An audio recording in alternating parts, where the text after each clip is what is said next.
My fiancée falsely accused me and got me arrested, taunting, enjoy jail. What she didn't expect was that my one phone call went to my father, the captain of major crimes. He walked into the station and firmly asked the officer why his son was in handcuffs. My name is Marco, I am 31, and I work as a port logistics planner. I live in Rotterdam and my weeks are basically spreadsheets, shift calls, and early mornings. I do fine financially, nothing flashy, but stable. I like routine, and I am pretty direct when something feels off. My fiancée is Lena, 29. We have been together a little over 3 years. Engaged for 6 months. We do not have kids. We rent a 2-bedroom apartment together and split most bills. Wedding planning is technically in progress, even if it has felt like a slow fight. Lena can be sharp in a way that looks cute in public and mean in private. She corrects people for sport. She keeps score. She can turn any disagreement into a character trial where I am the defendant and she is the judge who already decided. For the last month, she has been weird about my phone and my schedule. Not suspicious like she thinks I am cheating, more like she wants leverage. She will ask where I am, then act bored when I answer, then later bring it up as proof I am hiding things. If I push back, she does that calm smirk and says I am getting emotional again. 2 nights ago, we argued over something stupid, a seating chart for her cousins, plus money, plus her saying my family never treats her like family. I said we should pause planning until we can talk like adults. She went quiet. Not sad quiet. Calculating quiet. Then she told me to sleep on the couch because she needed space. Yesterday morning I was making coffee when she walked in already dressed, bag packed, like she had rehearsed the scene. She said we need a break and she is going to her friend. I said fine, but we should talk about the lease and the deposits. That is when she stepped closer and said, with this nasty little grin, that I will not have to worry about deposits because I will be worrying about something else. 10 minutes later, there was a knock. 2 officers. Lena behind them, arms folded, acting offended. She said I grabbed her and threatened her. The words came out too smooth, like she had practiced the exact version that would land. I tried to explain. They did not want to debate. One officer told me to turn around. Lena watched me get cuffed and leaned in close enough that only I could hear. She told me to enjoy jail. They walked me out past the neighbors like it was a show. Lena stayed in the doorway with that satisfied face, like she had just returned a defective product. I kept thinking there has to be some adult step in this process where someone asks one follow-up question. It never came. In the car, I tried to keep my voice steady. I said there are cameras in the hallway and in the lobby. I said my phone has location history. I said check her story against anything. The officer in the passenger seat told me to save it for the station. The driver kept his eyes forward like I was already decided. At the station, they took my belt and my shoelaces and put my phone in a bag. I asked to call a lawyer. They said I could make one call after booking. My hands were still behind my back while they walked me through a hallway that smelled like disinfectant and cold coffee. The thing that kept looping in my head was the timing. Lena had been packed and ready. She chose the morning when my building would have people leaving for work. She chose the argument the night before to set up the couch story. This was not impulsive. This was a plan. When they finally took the cuffs off, my wrists had red lines. A desk officer read me my name like it was a label. Then a different officer came in with a clipboard and asked me to confirm my address and employer, like we were doing a customer intake. I asked what exactly she told them. He said he cannot discuss details. I asked if there was any evidence. He shrugged like evidence is optional when someone says the right words. I asked to make my call. They handed me a phone that looks like it has been dropped 1,000 times. My mind went through options fast. A friend who is a lawyer. My union rep. My manager.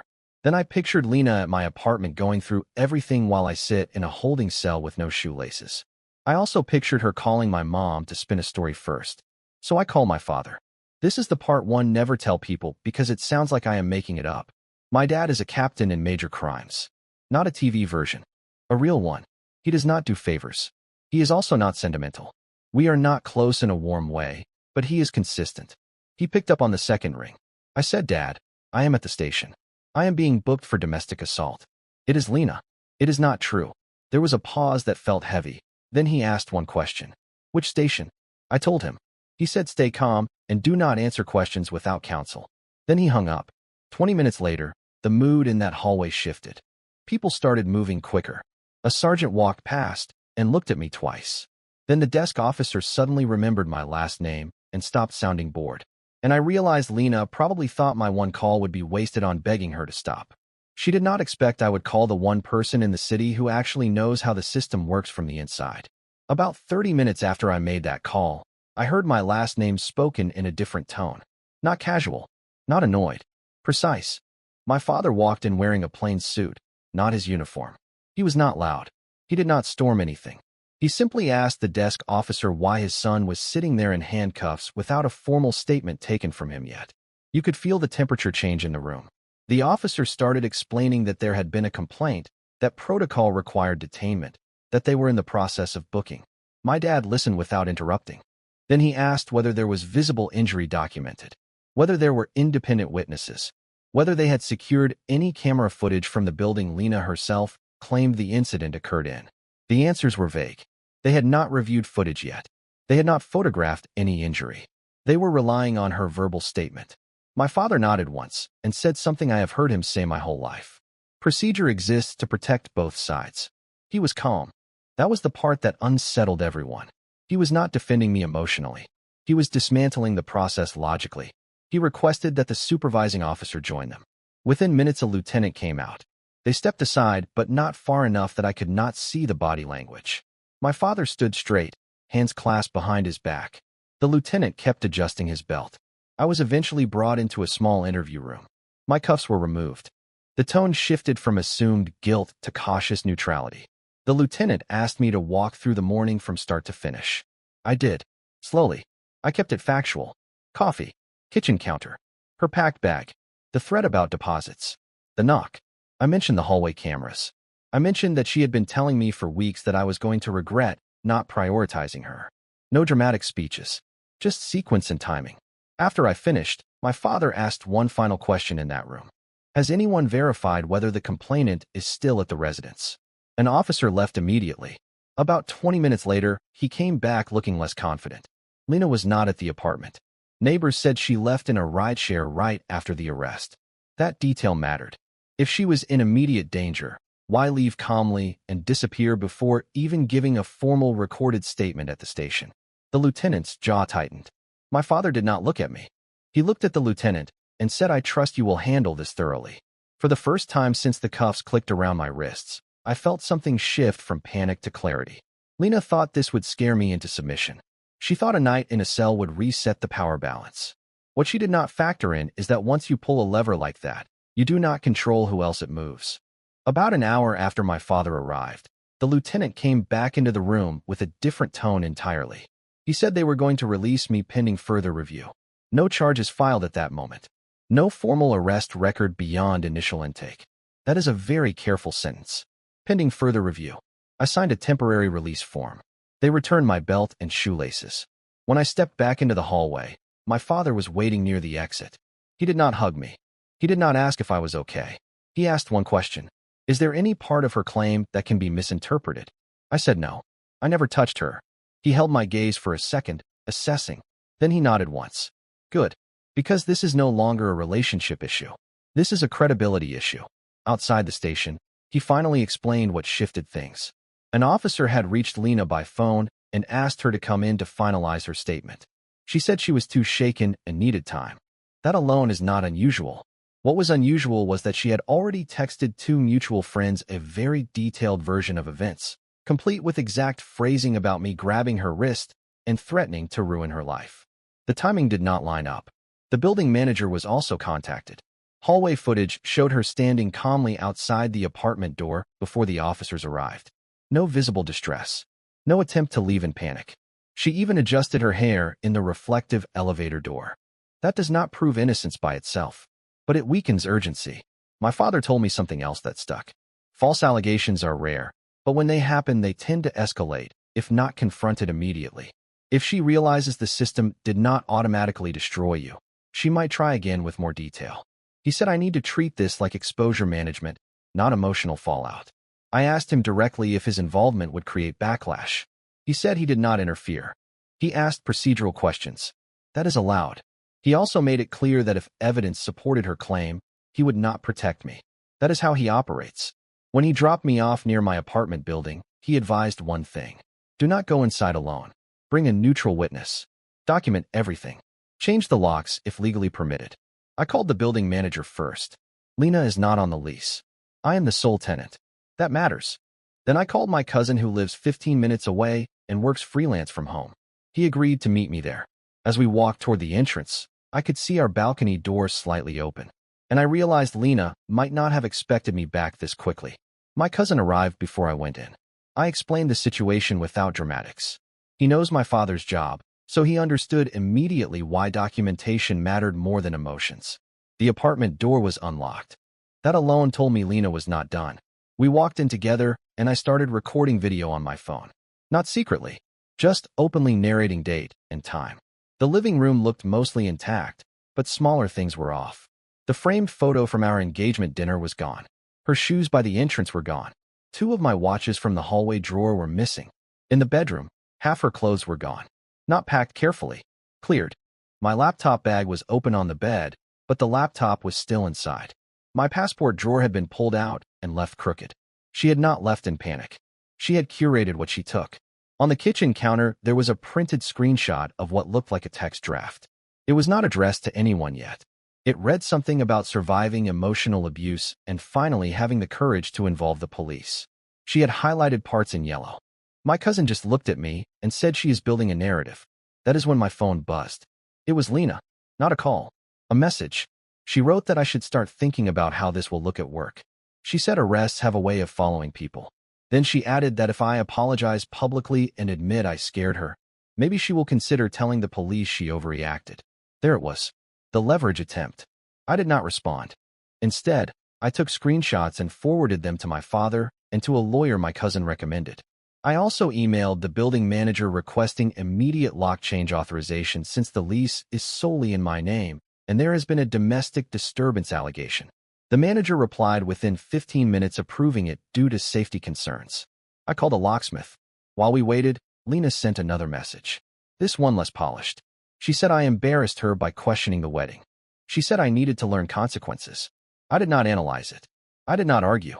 I blocked her number immediately. Then I blocked her on every platform I could think of. Messaging apps, social media, email filters set to archive anything from her address automatically. If she wanted communication, it could go through a lawyer. That decision felt cleaner than any reply would have. When the locksmith arrived, I showed him my ID and the lease copy from my email. He replaced the cylinder while my cousin stood in the hallway as witness. I did not feel angry at that point. I felt clear.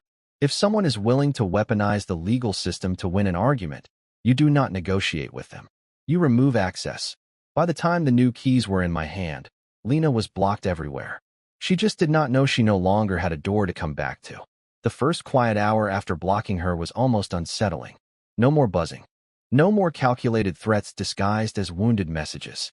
Just silence and the metallic sound of the new lock clicking into place. My cousin stayed for a while. We made a basic inventory of what was missing and photographed every room. I emailed the photos to myself and to the lawyer so there was a time-stamped record. I also wrote a short factual summary of the day while it was fresh. Not emotional, just sequence. Around early evening, my father called. He said Lena had finally agreed to come in to formalize her statement. According to him, her version had already shifted slightly. Now she claimed I grabbed her arm near the bedroom door instead of the kitchen. Small detail, but inconsistent with what she told the responding officers. He also told me something more interesting. She had mentioned during her statement that I often threaten her with my father's position. That part was completely fabricated. I have never once used his job in an argument. In fact, I go out of my way not to mention it because I hate the implication. My father said that particular addition raised eyebrows. It suggested motive. If she believed she needed to paint me as someone who weaponizes authority, that means she anticipated scrutiny. The hallway footage had already been reviewed.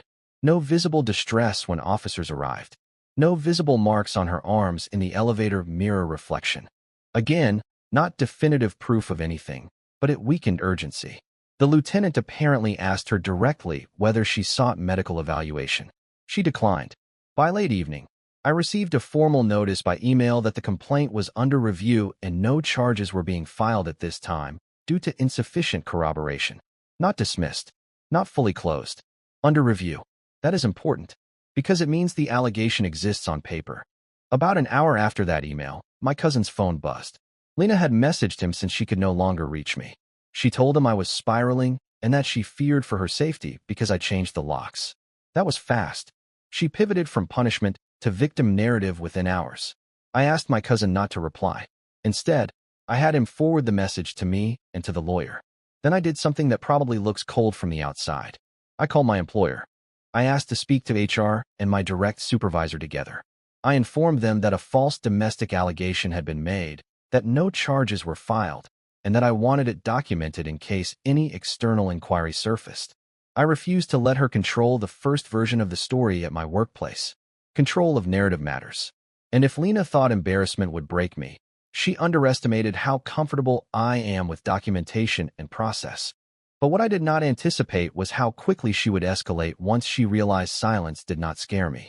The next morning, Lena escalated exactly the way my father predicted. She sent a long email to my mother. I know because my mom forwarded it to me without commentary. The message painted a very polished version of events. She described years of subtle intimidation. She implied I had anger issues. She mentioned the arrest repeatedly, carefully avoiding the fact that no charges were filed. It was written for sympathy, not accuracy. I did not reply to her. I responded to my mother instead. I sent her the timeline, the police release notice, and screenshots of Lena's messages about teaching me consequences. My mother is not dramatic.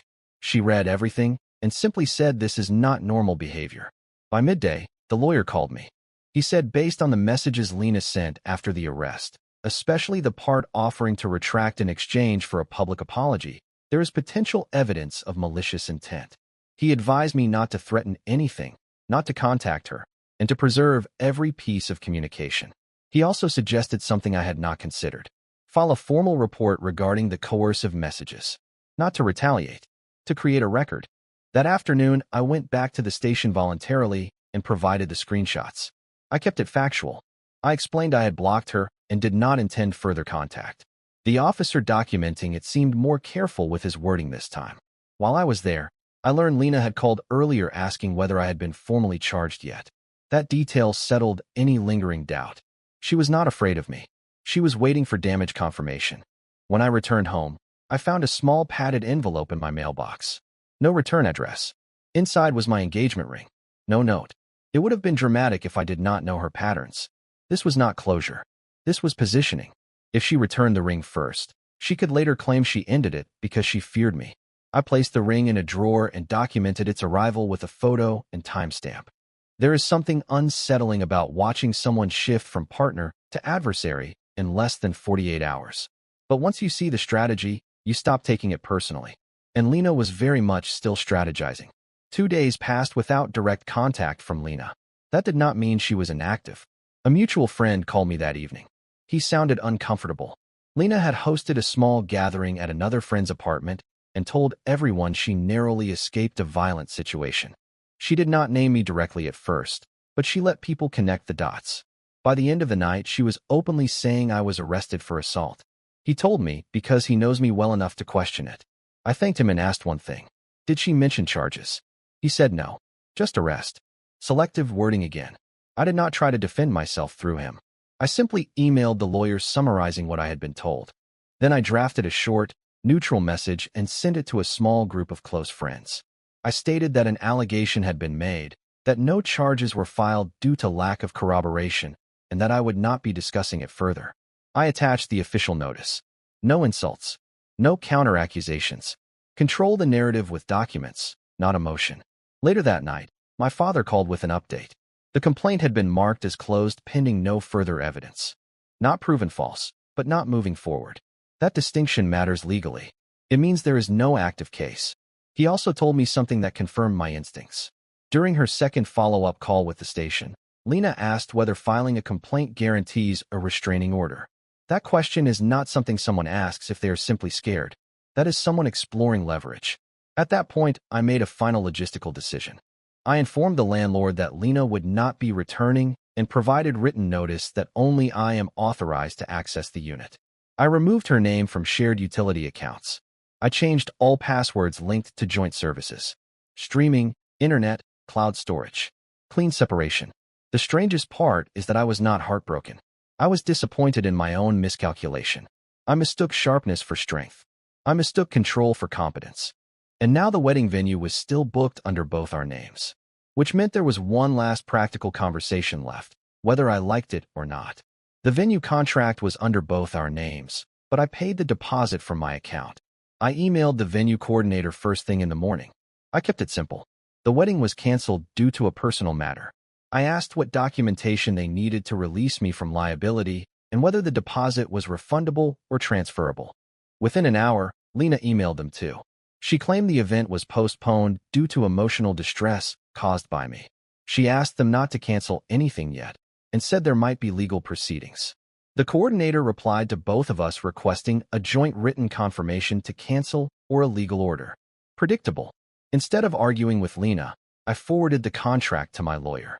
He drafted a short formal notice stating the engagement was terminated and that I was withdrawing consent for the event. He requested written confirmation of cancellation and clarity on deposit allocation. That same afternoon, Lena emailed me from a new address since she was blocked everywhere else.